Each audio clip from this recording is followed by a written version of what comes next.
Hi everyone, welcome. Great to see those of you who were able to join live. Hi Emma, how you doing? Maureen, Tori, Suzanne, it's great to see so many able to join live. And for anybody else that's watching the replay, we'll have it recorded. So welcome to everybody. Just a little recap, I suppose, on what we're doing and why we're here. So the Masterclass series that's run over the week, the idea was that we look at, I suppose, the basic SWOT analysis for your business, and traditionally that being the strengths, weaknesses, opportunities, and threats. But we wanted to try and bring it into the now, capture what's gone on in the last 12 months to see the working opportunities today. So to try and give us that leg up as the country's restrictions ease and as we find ourselves coming into this new norm as we keep talking about. But there's definitely a little bit more easing, there's a bit more freedom. And also the upside or the flip side of that is that we're getting sucked back into the everyday humdrum. And that can be challenging in its own right, you know. And as I suppose, as I started off saying, you know, over the last 12 months, I found that lots of people made decisions in March, April last year, or maybe May, June, about what they would and they wouldn't do and where they wanted their business to go or not. And just over the last few weeks, I've noticed a change in that people are forgetting what happened. They're getting caught back into same old. And, you know, it just this week or these few classes just gives us the opportunities to take a step back, take a step back and to breathe again around everything that's going on. And, you know, while today is the following on to look at the opportunities and how we can flip things, we don't want to forget what we've been doing well. So if you need to go back over the other video and, you know, flesh out those points. So quite quickly, I suppose, I went through a number of questions to try and provoke thought. And you may have found trying or needing to pause it or to, you know, write down a quick word and then flesh it out later. So to give yourself the time and the space to do that, because the more you can put down, the more you bring it into your awareness, the more you become it comes into your consciousness, and the more of an acknowledgement it gives. So the 4 sections again, they're in the workbook: the strengths and weaknesses, the opportunities and the threats. I suppose really when we document the strength side of things, all I want to see there is that you acknowledge all of the strengths, not just the ones that you recognize as being strong to the outside world or being strong in your field, that, you know, what you as an individual bring to the business, that it's not just, oh, everyone can do that and that's the norm. It's not, because your uniqueness you bring to your business, and nobody is like you, but not everybody has the qualities, the values, the beliefs that you do. So don't diminish those strengths and the opportunities, not just the ones that you want to go after. You know, try and broaden your thinking around the opportunities and, you know, open up to the world of possibilities. And just because that's always the way things are done, or just because, I'm sure that's it, sure that's the way it was done before me, and sure nobody complains, and sure it's all right, doesn't mean that it's not necessarily an opportunity to take it up and change it up and maybe do it that little bit more efficiently or effectively or easier for you. We want that flow. We want to step into that abundance. We want to move out of that lack, that hardship, that suffering, that, you know, anxiety that we feel when we have to face the challenges. We want to step into that abundant flow. So to acknowledge that in the opportunities. So then if we look at the other 2 sections, which were what we perceive to be our weaknesses or the threats to the business, to try and, you know, focus on those and really just look at them from a different perspective. So we've written them down and we've acknowledged them as our perceived weakness or what we feel may be a threat to our business. But really, if we can flip that on just for a couple of minutes, look at it from a different angle and just acknowledge that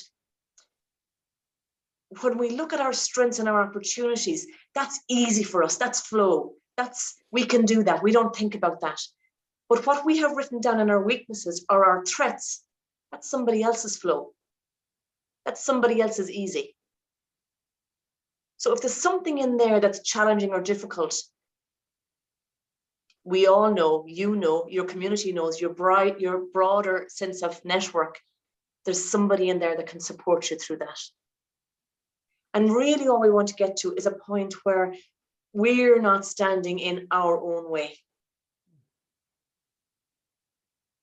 And sometimes we do that, whether it be on a conscious level or on a subconscious level, and more often than not, it's subconscious, but we do it and it comes up for us. And if we can bring that into awareness and even simply just document it like we're doing today, or acknowledge it in writing, if we can only do that, suddenly we just shine a light on what's going on. We shine a light on our patterns, on our behavior, on others' behavior, on the same old getting caught into the same trap. And the same goes when we broaden it out to our ideal client base. Do we keep inviting in the wrong type of client? Do we keep accepting that work? Do we keep saying yes because it's an opportunity, even though our gut tells us it's not for us, it's not for me, it's not where I want to go? What's that? You know, just to sit with it for a minute. Is it the fear of failure? Is it the fear of disappointing somebody other than yourself? What comes up for us when we face that challenge? So journaling around this stuff and around what comes up for you is a great way of teasing it out just a little bit more. Because not only my belief, but you know, in the coaching world, when we're trying to get you have all the answers. And that's the good thing about this. That's the hope in all of this. You are the oracle on you, nobody else. And in turn, you bring that to your business. So everything is in there. It's just to uncover it. And really, when you get to know yourself and in turn yourself in your business, then you can look at the opportunities and ways to move out of what you don't like and into more of what you do like, out of lack into abundance, out of hardship and struggle into flow. So that's what we were looking at. So in terms of flipping some of those challenges on their head. So some people were good enough to kind of share information in between the sessions and come back with points that they'd like covered. Quite a few people will be looking at the replay and not coming on live with us. So maybe I'll start with anybody who's on. If there's anything that you consider a weakness or you consider a threat that you documented over the last couple of days, there's anyone who'd like to share, or use the chat box if you're not comfortable in coming on live. But if there's anything you'd like to take a look at there, or any challenge you face. Okay, well, I don't need to put you in the spot, and as I say, this information is just for you, so I might just maybe refer back to some of the ones I got over email, and as I get into those, feel free to comment in the chat box or unmute yourself if you need to interrupt me, and I'll address whatever comes up for me as we go. So one of the ones there that came through was somebody felt it was a threat to their business. They had received a couple of bad or poor customer reviews on social media. You know, they were like, you know, like, I really feel it's a threat to my business, and it's out there, everybody sees it. What can I do? It's so visible and all of that. So to look at that as an opportunity and to flip it around, when somebody complains about something, and I know the emotion can be, you know, what comes up straight away? Is it an angry frustration? Do you get on the defensive? It wasn't my fault. They got what they looked for. Is that what goes on for you? Or can you take a step back and just see, well, was it warranted? Did we have our eye off the ball? Did we not meet their expectations? Were we not clear what we were going to deliver? So is there a lesson in that? And if you can step back and look at that objectively, then you can move into the place of, well, how did we deal with it? Did I allow the emotions to bubble up? Did I take time to let things settle and, I suppose, respond rather than react to the complaint or to the conflict? And then move to a place of, is this about you and your product and service, or is this about them? And sometimes it's about the other person on their journey. And sometimes we have to leave that with them. But if hand and heart you feel like you have delivered what you set out to deliver. If hand on heart you feel like you've addressed their concern or their complaint to the best of your ability, and if you found anything in that in terms of your service or quality or deliver, that you've put steps in place to rectify it. And if all that has happened and you feel the story or the issue or the challenges with them, then take out that journal again and start documenting all of your successes. All of your successes. So for everyone, and if you can step out of your own business for a minute and you go on and you look at, for example, you're trying to book something and you're on TripAdvisor or Booking.com or Airbnb and you're trying to book something and you find a nice place and you click into the reviews and it's something like 4.5 out of 5, and you think, well, that's very good, and you go in and automatically you're drawn to the 1 and 2 star. What could be wrong with this place? I'm going to take a look at it. But then, when you decide whether you're going to book it or not on the overall, and oftentimes from the text of the complaint or the text of the feedback, you get a feeling for the energy around it.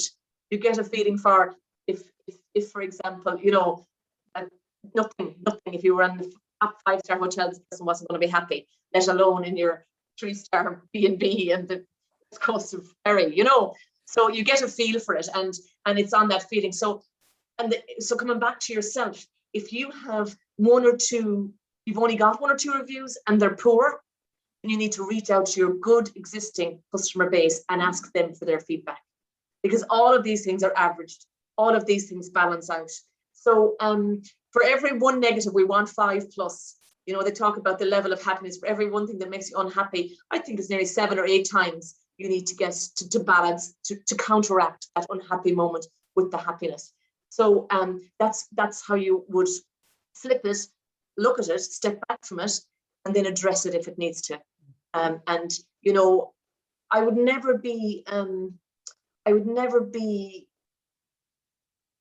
have the sense of urgency of trying to get rid of that. I mean, it'd be lovely if the person said, thank you so much for how you've dealt with this. I would work with you again, or I would do business with you again. Or if you could put a comment in there, it's nice to have caught up with you separately offline and resolve the issues. Looking forward to doing business again, or to be able to show that you had processed it on your side. That would be nice. And again, that's visible and that's out there. But I wouldn't get fixated on that being a threat to your business. I would say deal with it, address it. And when you think about whether or not you had, got your eye gone off the ball, I would think, has it? Will it again? Is it rectified? Is this for me? Was this a trial product? Is it feedback on something that you no longer want to offer? Whatever it might be, that you document and give it the space it deserves, outside of the initial emotion, if that's what comes up. If the initial emotion comes up from outside of that. That was one thing. I don't know if there's any comments or anything, ladies. Just put them in the chat, or unmute yourself if you want to come on live.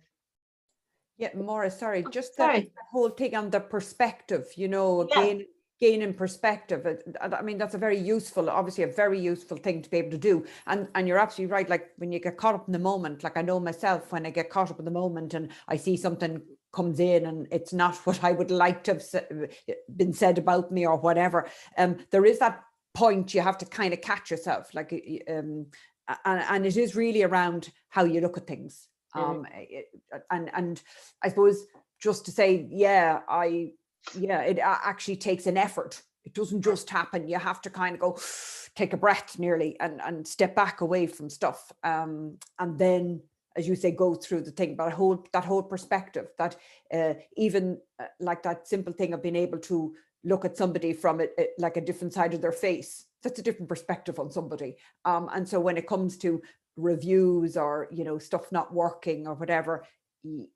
that whole thing of, stepping back, looking at it from a different way, from a different view. So like I've experienced it myself. I understand that, but sometimes you really have to make that effort to stop and kind of go, hold on a second here now, before you jump back in. And so you say it's like less reaction and more response. Yeah. And even when you're talking there, as well, if it's a complaint and the complaint was in relation to an employee or somebody that's outside of you, to look at it, to share your perspective with the employee as part of that review. So this is how this impacts on the business or our reputation or whatever, but also from their point of view, to ask the question, well, what was going on for you?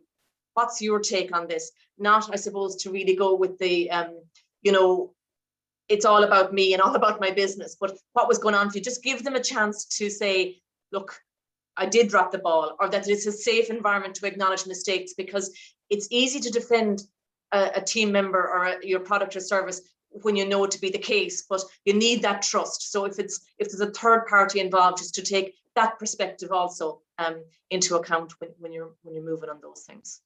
I had an incident like similar what you're talking there in work. Someone put a complaint on Google, and it really didn't have anything to do with our business. It was about an employee. Okay. And basically I called the employee up and I asked him his side of the situation, and it just sounded like the guy that made the complaint was having a bad day, and just it was nothing, it didn't reflect anything with our business. So I just like that, I got very angry in the beginning, and then I thought about it and I cooled down a bit, and then before I did anything, and then I just replied, and real nice and real kind, but he was getting into a bit of a battle. So I just then had to decide, right, cut the conversation, because it was just going back and forth, but it was nothing to do with our business. So in the end, when I stopped the replying, it just fizzled out. He just disappeared. It was just one of these. Yeah, but also, even if you're a third party reading your bit and his bit, and you are composed and considered and practical about it, and he's just on a rant, it's very easy for prospective client to see that had nothing to do with you or your business. That's all you want to get across. So it's not, as you rightly say, you let it go when you felt it needed to be let go. It's not about winning the argument. It's about you coming out in the best possible light, your business coming out in the best possible light.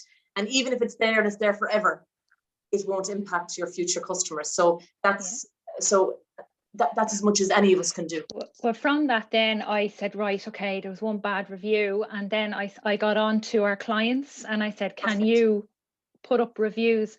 And instantly it just went up. Perfect. So it felt so much better, because when the review just went down and then the good ones came in, and you just feel a lot better. So it was great. And that's exactly anyone, you know, if you're not in the Google presence, you don't have something as easily as what Emma's talking about there, but have your journal, have your trusted, write down the good days.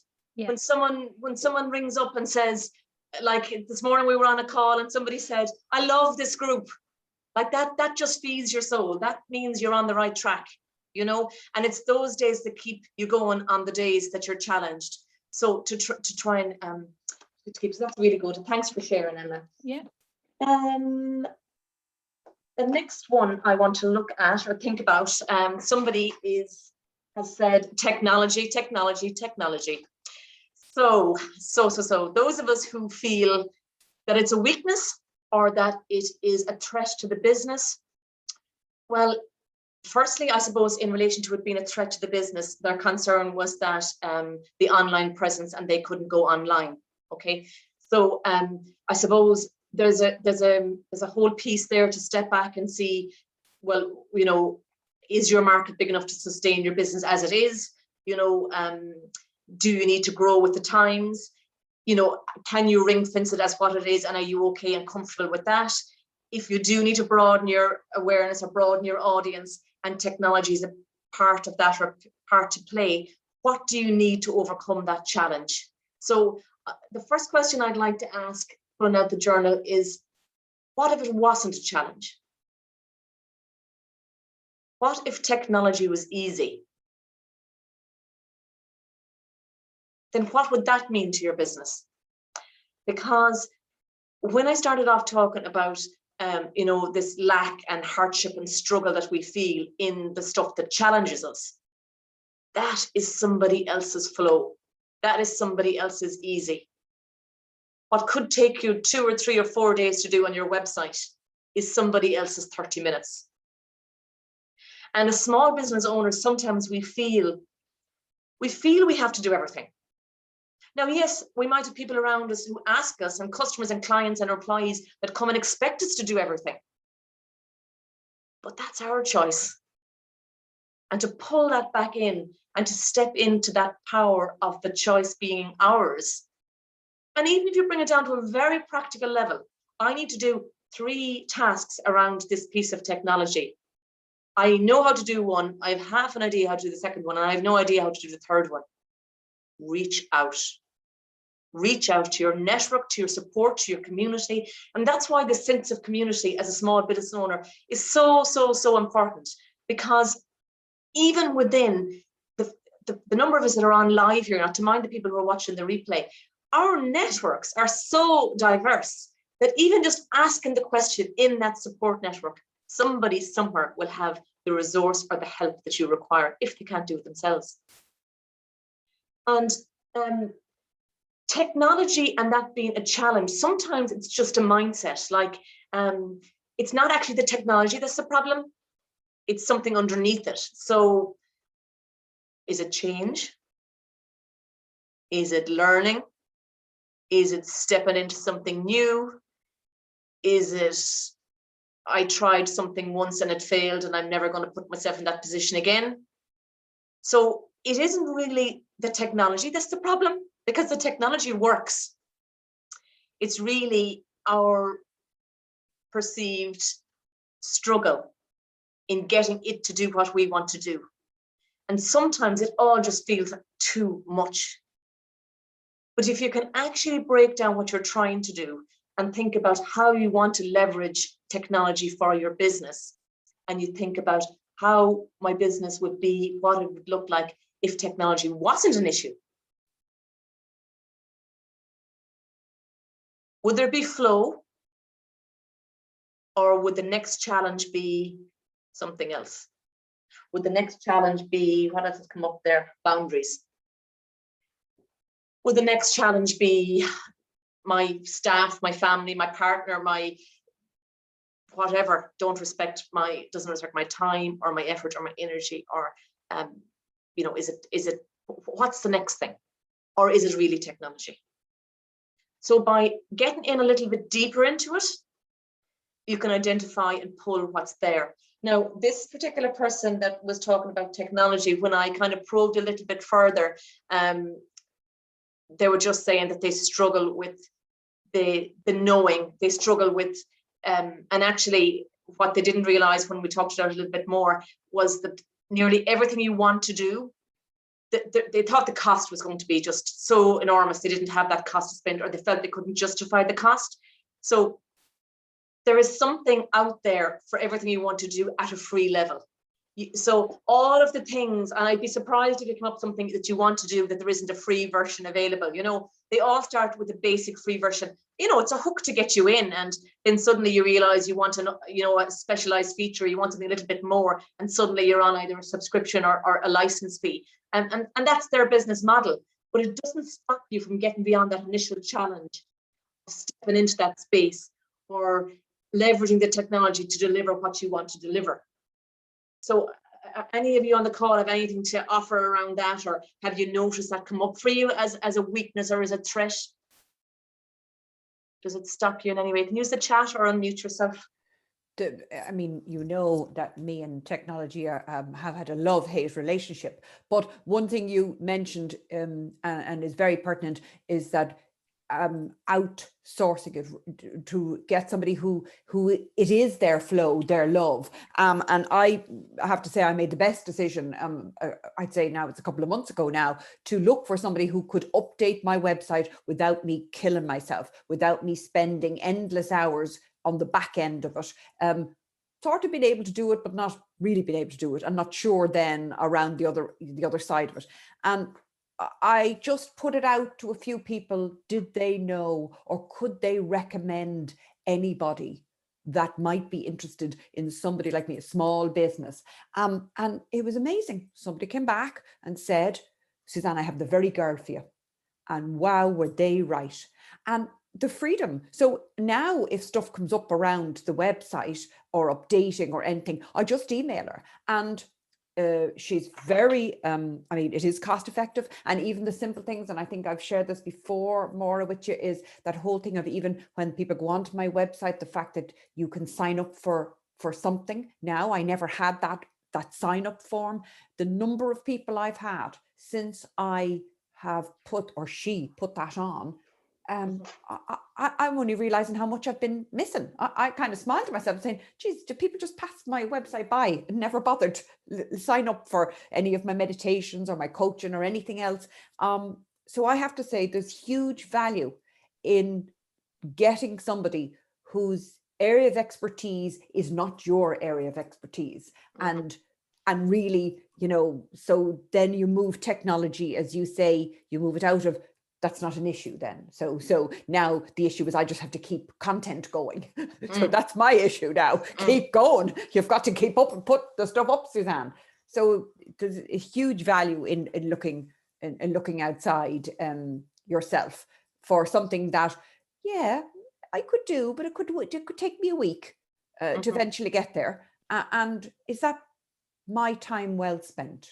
I would say now, no. And I suppose it comes up as well, you know, if you have that network and that support around you, people are really, really generous with their time. People who have traveled the path before you. So if you see something you like, or you see you get something from one of you're a customer of theirs, and you get something into your inbox, or you see them going live, or you see them on the various channels, people are really, really kind. You know, ask them, what do you use? How do you do it? Do you do it yourself? Is it a big deal? Like, if anybody asked you this minute something that's so core to your business and said, how do you do that? Like, oh, I don't do that, I give it to this girl. Or, oh, this is how I do it. I batch it. I sit down on a Monday morning, I 3 hours every Monday, I sit down, I do it, plan it out for the whole week, and I schedule it, and it runs itself. So there's ways to either bring it in so that it's flow for you, so you get over the challenge of the initial thing. You work with templates, or you work with scheduling, or you get the basics familiar with whatever you want to use. And then you decide how it works for you. So it's in flow for you, or, you know, you have somebody who you can outsource it to that has a good response time, and it saves your time and effort and energy. And also, when you think about things like that, I'd love to flick back to the strength side that's opposite those weaknesses, because you're working towards your strengths.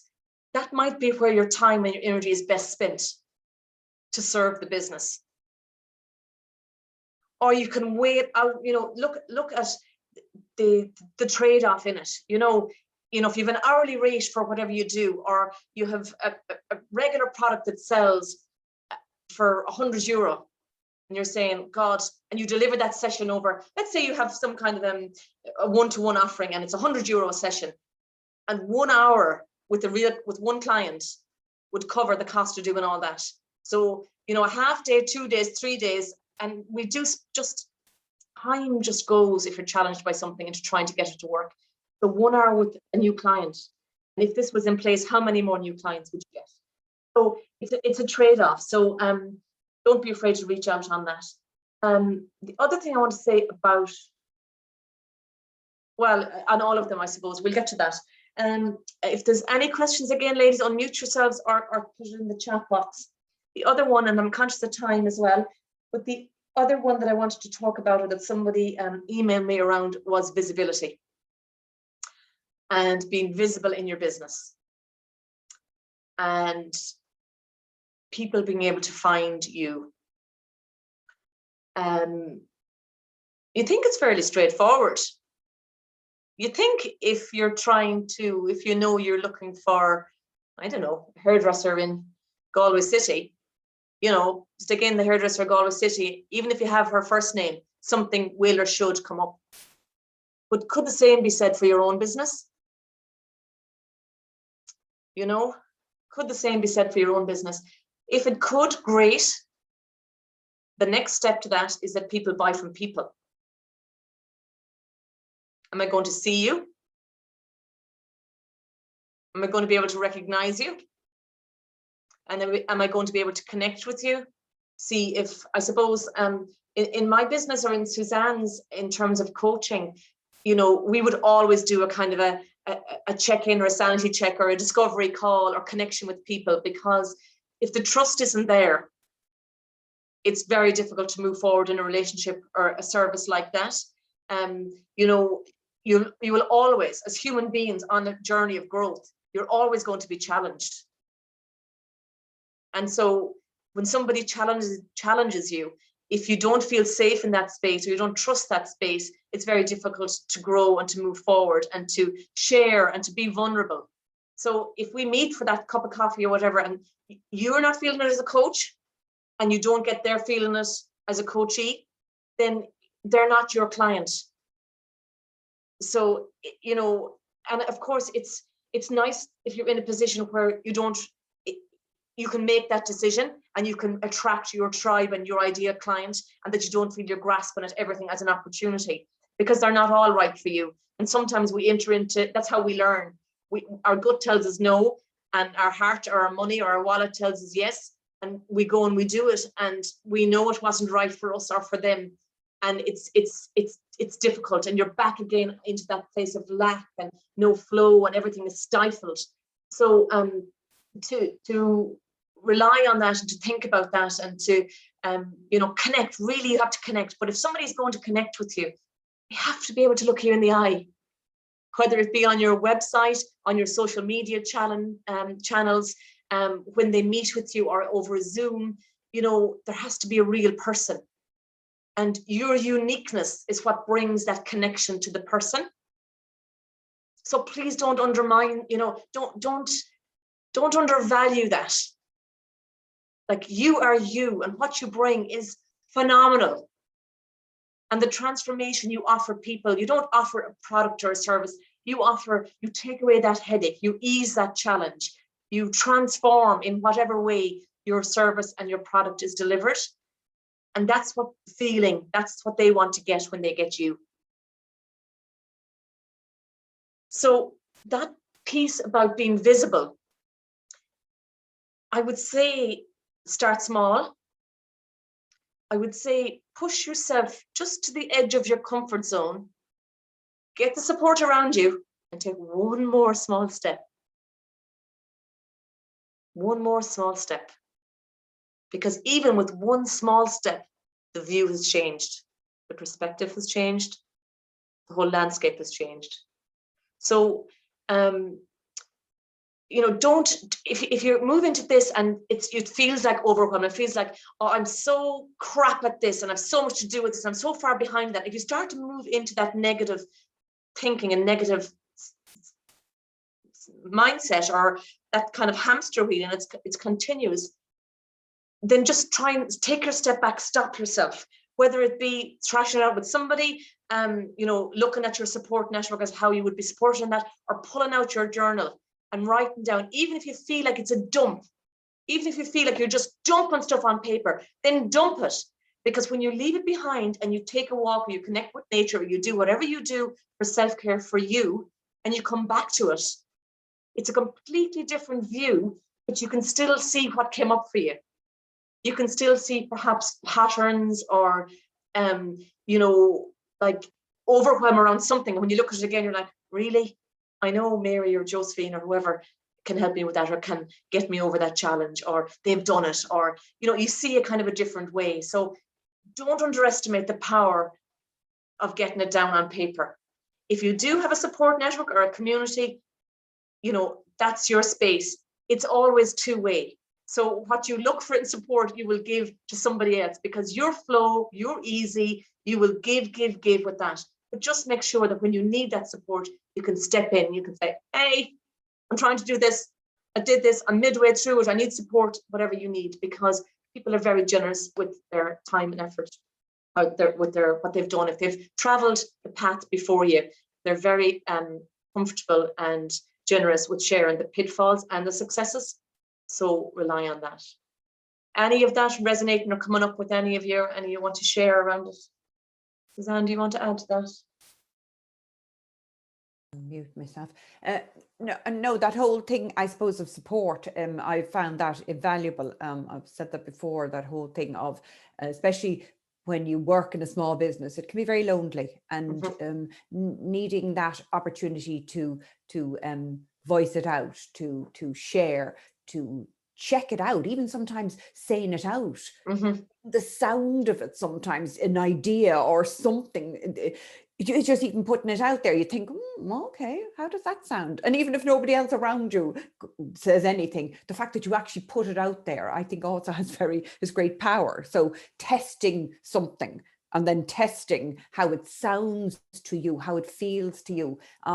It's got huge use and value. So the opportunity of support, of community, is definitely, I think, something very valuable and can't be underestimated, Maura, definitely not. And as you say, being seen in your business, not hiding behind a product or sometimes you go on to LinkedIn and you find there's no picture of the person there and you're thinking, I have no idea. They may sound great on the the little bit, the bio, but I kind of move on quickly and I think, well, who are they? I'd like to see them, so it's very important to be seen, and it's our, I suppose, right to be seen. And as business owners, stepping out, putting your head a little bit above the parapet, as we say, you can. And I suppose we can, start with what's comfortable. So, the basics, everybody needs to be able to be found or connected or Googled or, and to the basics of when they do find something about you, that they find a way of connecting to you, that they don't just find you and then don't know how or where or what, that whatever, that your presence is valuable information. I mean, that's a good starting point. If you're more comfortable with voice or with talking than you are maybe being on camera, then use that to your advantage too. I mean, Clubhouse is a really up and coming space for business owners, and it's all through. It's like tuning into your ideal radio station. You can get it. There's just every topic under the sun, and you can use it to support your business, or you can use it, as a support for you in your business, or you can use it as a tool for your business to talk about your product or service. If talking is the way. And I had someone on recently and they were like, oh my God, I'm in love with this Clubhouse. I was really struggling to get on the Instagram Live and Facebook Live. And she's I'll be half the day getting ready. And Clubhouse, I could be sitting there in my pajamas and I dial in and off I go and I deliver with as much expertise as I would if I was done up to the nines. So you need to use whatever works for you, and the other thing I want to say about that is when you do step up and step out and you do it in as easy a way as possible for you, anything you do can be reused, repackaged, so if you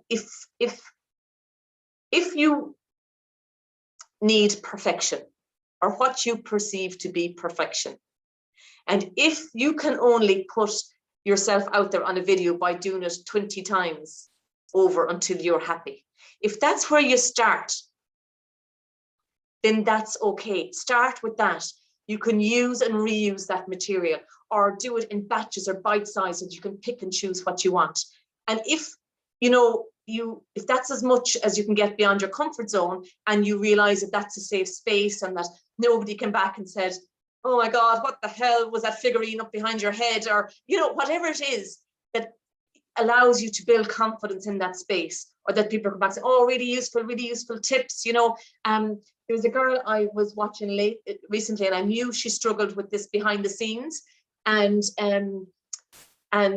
she went on Facebook Live, and it was a 3-minute video. So she was doing it. Her challenge was, and this is a challenge maybe if that's what you're trying to do, she challenged herself to going live for 5 minutes a day for 30 days in a row. Now that to me would seem like a big challenge, but to go live for 5 minutes a day for 5 days in a row, or 3 times a week, or once a week for a month, might be as much. But she challenged herself to do that. And she was so nervous on her 3-minute video. She didn't realize she did this. She spent the first minute and 45 seconds going over a disclaimer about what she was going to say. And she said, I'm so worried that, people, it's suggesting that they take vitamin C, and what if they don't listen to their doctor, and all this kind of stuff. So the feedback on that was that she now has cut and paste that goes onto the link of all our videos. So when someone's watching the video, the disclaimer is here. Always take directions from your GP. You know, always if you're pregnant, breastfeeding, check with your GP. All the disclaimers that she was so caught up in. And she was looking up like this, trying to read this text because she was so nervous about it. But she did it and she learned from it. And then somebody said, you could just put it in writing, put it on every video. She's like, I mean, it seems so obvious when you say it out loud, but she did so built up. And sometimes we can do that with the overwhelm. So start small, pick a safe space. You know, in our own Uplift group, we have a Facebook page that's there for everybody to use to try these things out. So a safe space with people who you know will support you, that you can step into and share. And that's always a nice way to step forward. So I'm conscious of time. I know we've only a couple of minutes left on the call, but does that resonate with you? Is there anything that you would like to explore in terms of what you felt was a weakness or a threat in your business? Anybody want to share?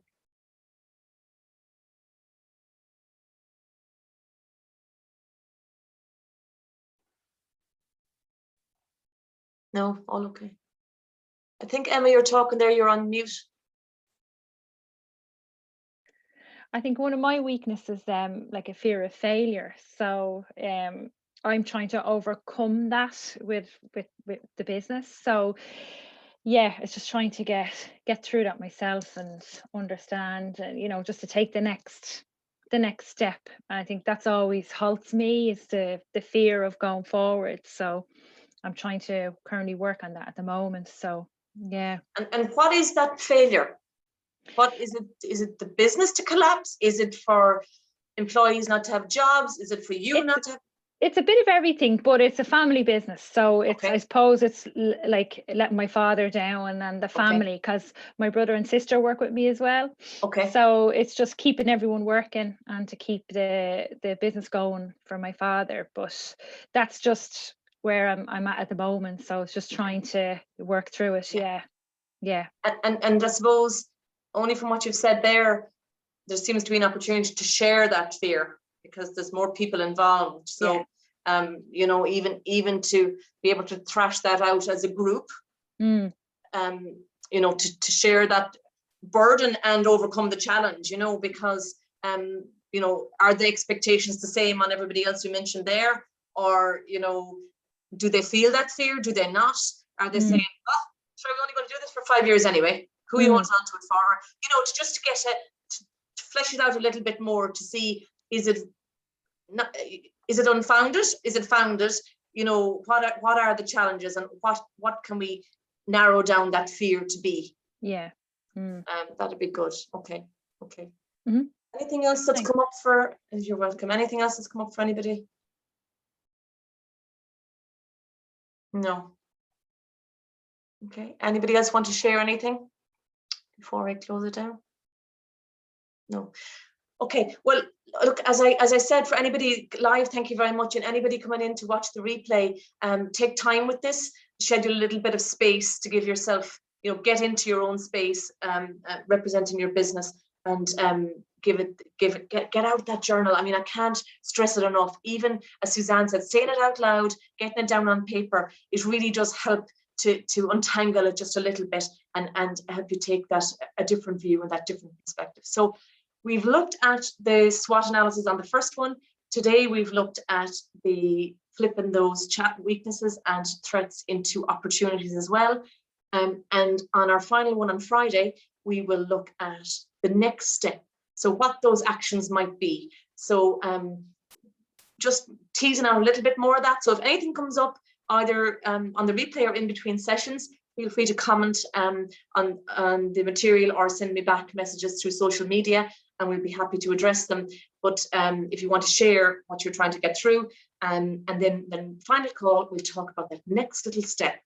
So what's one small action we could do around what's come up in terms of the weaknesses and the threats, and indeed all 4 sections, but those opportunities to move them into what we can do right now. And for some, it might be a small step.